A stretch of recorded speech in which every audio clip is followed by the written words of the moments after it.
सामग्री हथियार निर्यातकों और आयातकों को प्रस्तुत करती है।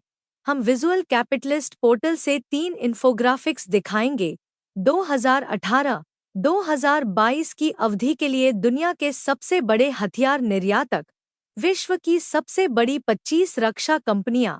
2018-2022 की अवधि के लिए दुनिया के सबसे बड़े हथियार आयातक।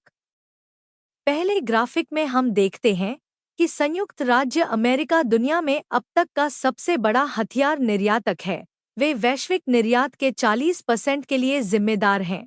फिर लंबे समय तक कुछ भी नहीं, और विश्व हथियार निर्यात में 16% हिस्सेदारी के साथ रूसी संघ है।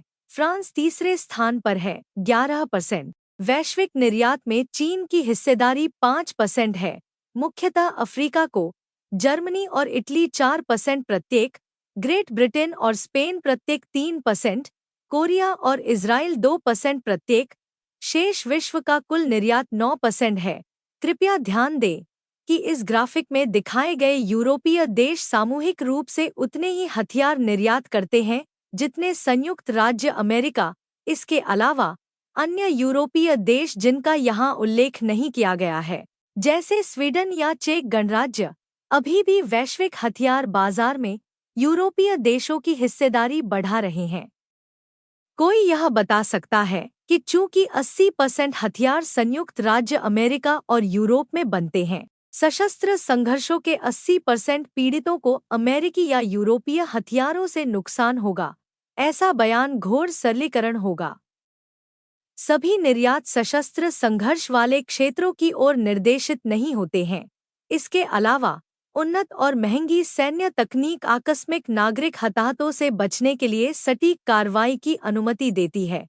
फिर भी यह धारणा बना पाना मुश्किल है कि नाटो से जुड़े देश हथियारों के उत्पादन में स्पष्ट रूप से बाकी दुनिया से आगे हैं।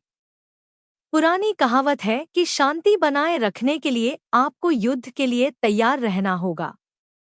इन्फोग्राफिक के निचले भाग में हम देखते हैं कि किन निर्यातकों ने हथियारों के निर्यात की मात्रा में वृद्धि की और किसने कमी की। 2013-17 और 2018-22 वर्षों के बीच सबसे बड़ी वृद्धि दक्षिण कोरिया में दर्ज की गई, 74%, फिर 45% के साथ इटली और फ्रांस, यूएसए 14%। इसके बाद हम गिरावट देखते हैं, स्पेन -4%, इजराइल -15%, चीन -23%, रूस -31%, जर्मनी और ग्रेट ब्रिटेन -35%। यह इन्फोग्राफिक सबसे बड़े उत्पादकों को दिखाता है, लेकिन कंपनी स्तर पर, देश स्तर पर नहीं। हालांकि आप यहाँ किसी कंपनी के निवास के देश के बारे में जानकारी भी पढ़ सकते हैं।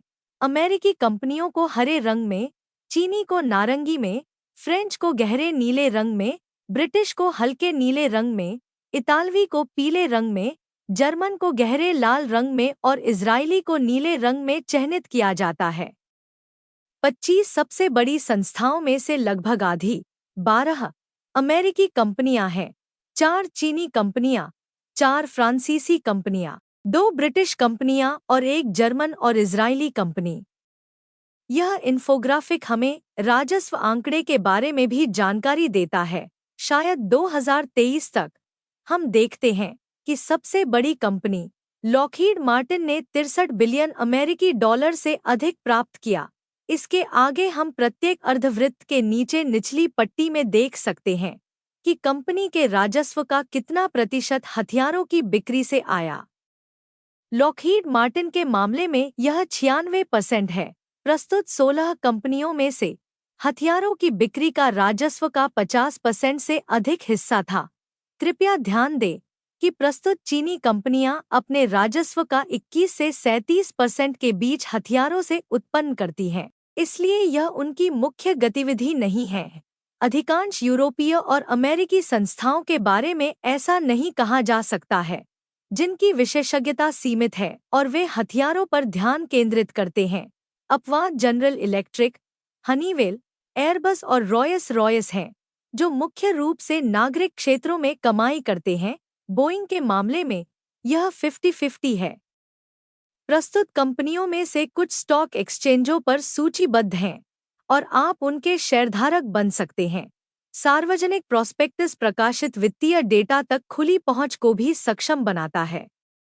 हम पहले से ही जानते हैं कि सबसे अधिक हथियार कौन बनाता है। अब मिलते हैं खरीदारों से। सबसे बड़े हथियार आयातकों की संरचना अधिक विविध है। इन्फोग्राफिक सबसे बड़े आयात वाले 15 देशों को दर्शाता है। साथ में वे 64% हथियार खरीदने के लिए जिम्मेदार हैं। भारत का दबदबा है। 11% आपूर्ति की मुख्य दिशा रूस है। हालांकि इतनी मात्रा के साथ वहां निश्चित रूप से अन्य निर्यातकों के लिए भी जगह है। दूसरे स्थान पर सऊदी अरब है, जो दुनिया में हथियारों की हर 10वीं इकाई की खरीद के लिए जिम्मेदार है। वे मुख्यतः संयुक्त राज्य अमेरिका से निर्यात करते हैं। आप शायद जानते होंगे कि 32 मिलियन की आबादी के साथ यह संयुक्त राज्य अमेरिका के बाद दुनिया का दूसरा सबसे बड़ा तेल उत्पादक है। अन्य तेल उत्पादक कतर, संयुक्त अरब अमीरात और कुवैत भी क्रमशः 6, 3 और 2% शेयरों के साथ सबसे बड़े आयातकों में से थे। उनके मामले में अमेरिकी हथियारों का भी बोलबाला है। छोटा कतर चीन से भी अधिक आयात करता है, जिसका हिस्सा 5% तक पहुंच जाता है, और मुख्य आपूर्तिकर्ता रूस है। हथियारों के आयात के मामले में पाकिस्तान चीन का एक महत्वपूर्ण भागीदार है। वैश्विक निर्यात का 4% वहां जाता है। कोरिया और जापान समान मात्रा में आयात करते हैं, मुख्यतः संयुक्त राज्य अमेरिका से।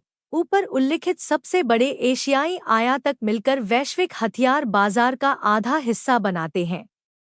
ऑस्ट्रेलिया और मिस्र प्रत्येक 5% आयात करते हैं। ऑस्ट्रेलिया मुख्य रूप से संयुक्त राज्य अमेरिका से, मिस्र मुख्य रूप से रूस से। दुनिया का सबसे बड़ा हथियार उत्पादक भी कभी-कभी उन्हें बाहर से खरीदता है। आयात के 3% में भाग लेता है, मुख्य रूप से ब्रिटिश हथियारों का। सबसे बड़े यूरोपीय आयातक यूक्रेन, ग्रेट ब्रिटेन और नॉर्वे हैं। कृपया ध्यान दें कि दुनिया के 15 सबसे बड़े हथियार आयातकों में से कोई भी यूरोपीय संघ से नहीं है। जब आयात की बात आती है तो यूरोपीय संघ के देश शेष विश्व श्रेणी में आते हैं, लेकिन पहले ग्राफिक में आपने यूरोपीय निर्यातकों को देखा। बस थोड़ा सा सांख्यिकीय अवलोकन। दोनों इन्फोग्राफिक्स में शामिल देशों में से सबसे बड़े हथियार निर्यातक और आयातक। कोरिया का निर्यात 2% और आयात 4% है। चीन आयात और निर्यात को 5% पर संतुलित करता है। यूके 3% निर्यात करता है, 2% आयात करता है। अमेरिका 40% निर्यात करता है, 3% आयात करता है। शेष सबसे बड़े निर्यातक विश्व उत्पादन का 1% से भी कम आयात करते हैं। इस चैनल की सदस्यता लें ताकि आप अन्य दिलचस्प इन्फोग्राफिक्स से न चूकें।